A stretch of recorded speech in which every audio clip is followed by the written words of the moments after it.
as you can see, we got the dash pulled back. I'm not going to pull it all the way out, disconnect all the gauges. I'm not going to do all that. We're just trying to facilitate getting the heater box out and getting that carpet further up the firewall. So here's the heater box that we need to take out. I guess I should see if there's even a condenser available today before I started this, but whatever. That's the AM FM antenna coax. But yeah, anyway, we need to get the heater box out and get the AC condenser changed.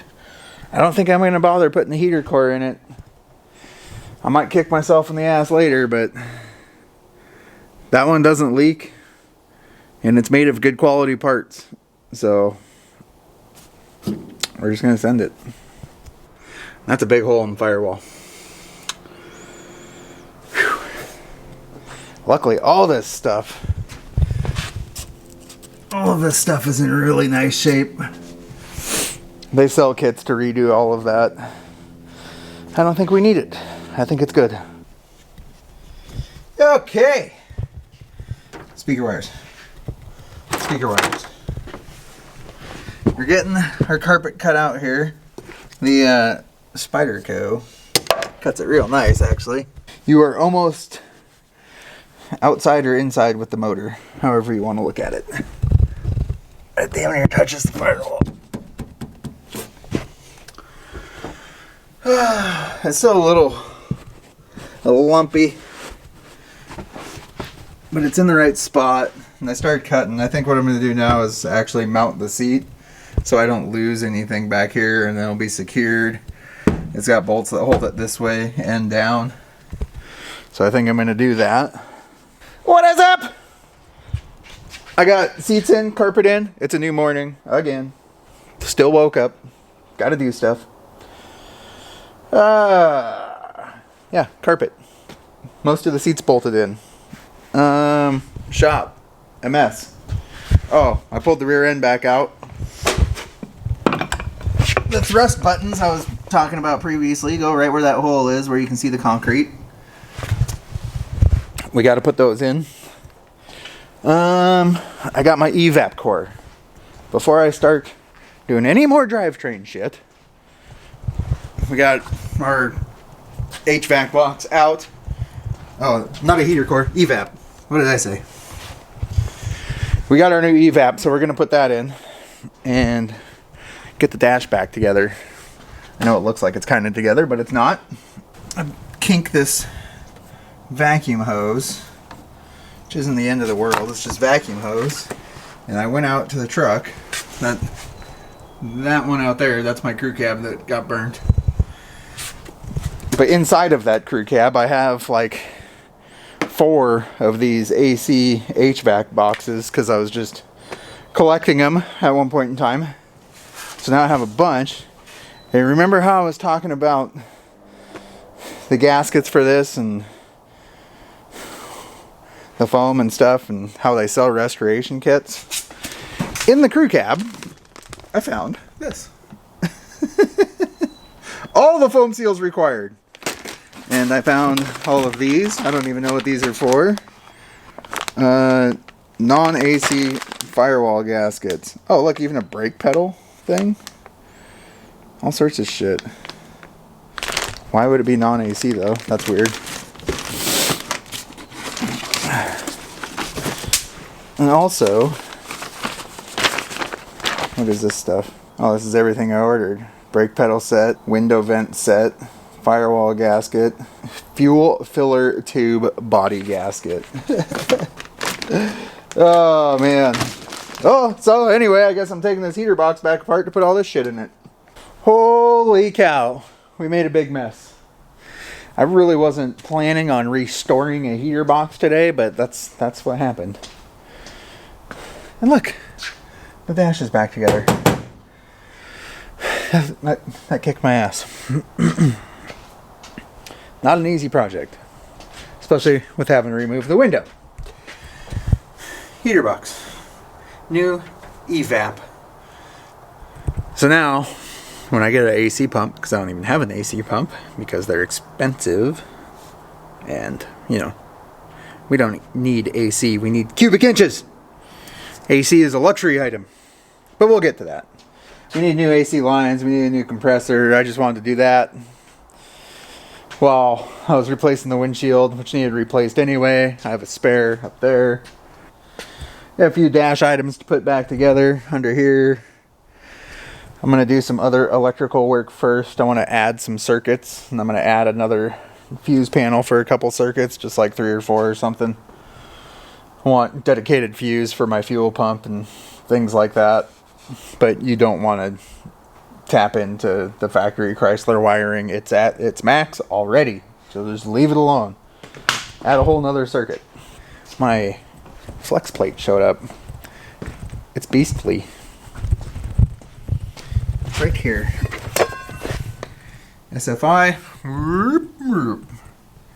meets spec 29.1 engine side. We finally got flex plate bolts and a flex plate. Got it all installed. Got the engine reinstalled. We tested the fuel system. We need to build throttle kickdown linkage. Shifter's hooked up. Starter's in. We have that and more to do. We built some cool shit down here. Nice little surge tank. Plumbed from the original tank. Has a return back to the tank. The out is back up under there. And there to the fuel pump up forward. So there's a tank in the pump that fills the surge tank. And then there's another pump right back there. It looks good. I don't know if you guys have ever had birthday cake Oreos, but don't buy them if you don't want to eat the whole box. So I think now I can put the exhaust in. Today is going to be the day that we get to fire up the Prospector and break in the cam. Hopefully everything goes well. We got most of it together. And keep on keeping on. Just getting the engine primed. You can see the gauges up there. Pretty good for a drill. Oil is cold though. I'm going to keep it going. I got a block heater on it. Just a magnetic heater. I got a magnetic heater on the oil pan. There's a dog barking. And get the oil warmed up some. But I'll drop the distributor back in and put the cap and rotor on it, and I guess this thing's ready to start. Connecting the battery would help.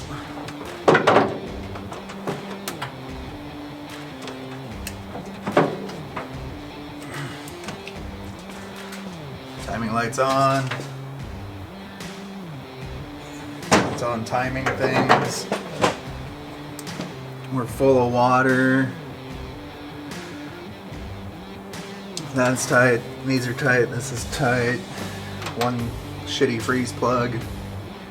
Let's turn some fuel on.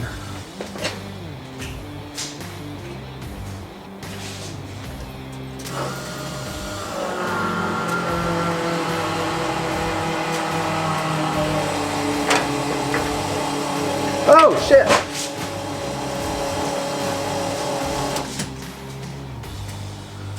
Well, I'd say that's a problem. I would think the pressure's too high on the fuel pump.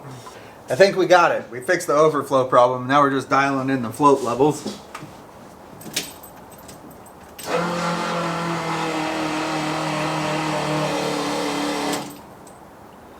The back's way too high.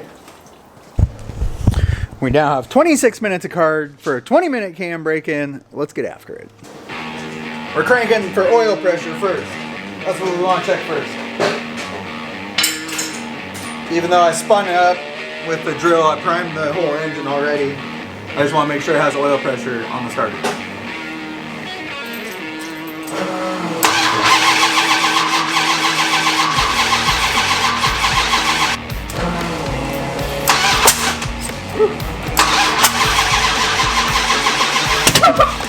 So obviously, we all already know the problem.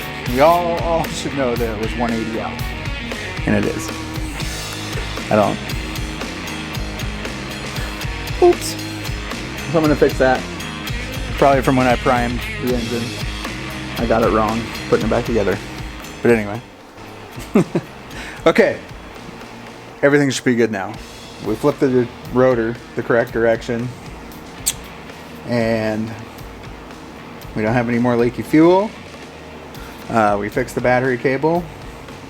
I think we should be good. It should fire right up.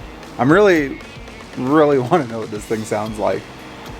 I really want to hear it idle, but we don't get idle for 20 minutes because we got to break in the cam and I'm wasting time on the space I freed up. So let's get after it. And that's our oil pressure.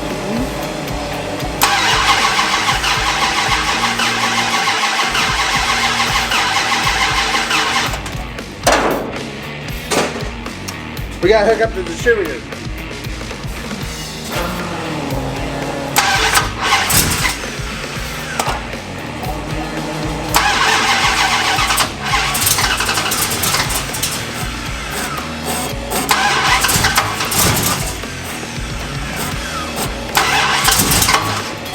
Maybe we're a little too advanced. It sounds quiet.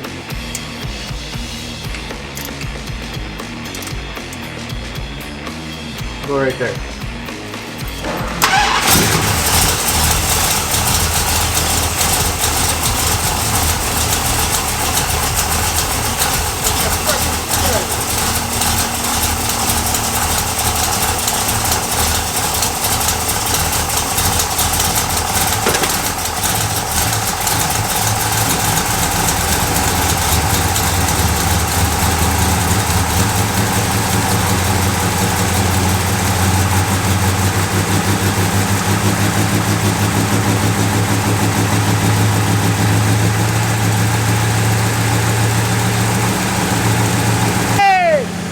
Sounds good too, it's quiet.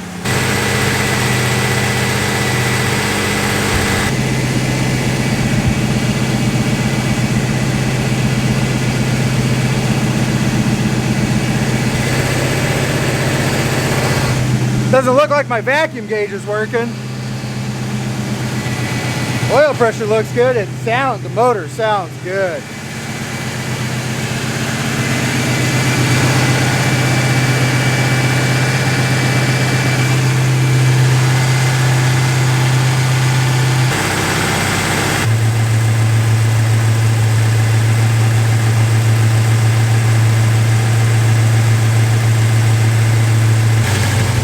This is always the longest 20 minutes of my life.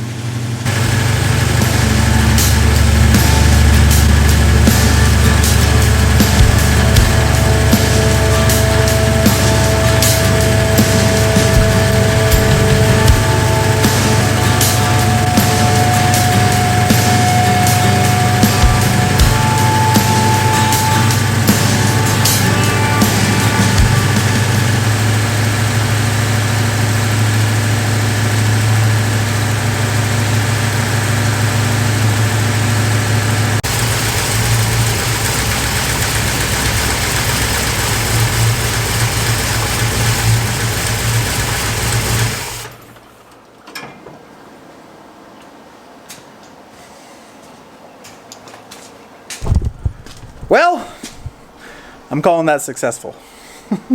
I'm so glad that's over with. It doesn't seem to be leaking water either. So, yeah, that was awesome. The valve cover bolts are weeping oil out of them. I didn't use a cork gasket. I used like the rubber neoprene ones, but we'll have to do something about that. But that can be done later. Oh, it sounds so good. Anyway, I'm going to check over some things and play with it some more. Well, I'm not going to go crazy, but we'll give her a couple revs. It sounds good.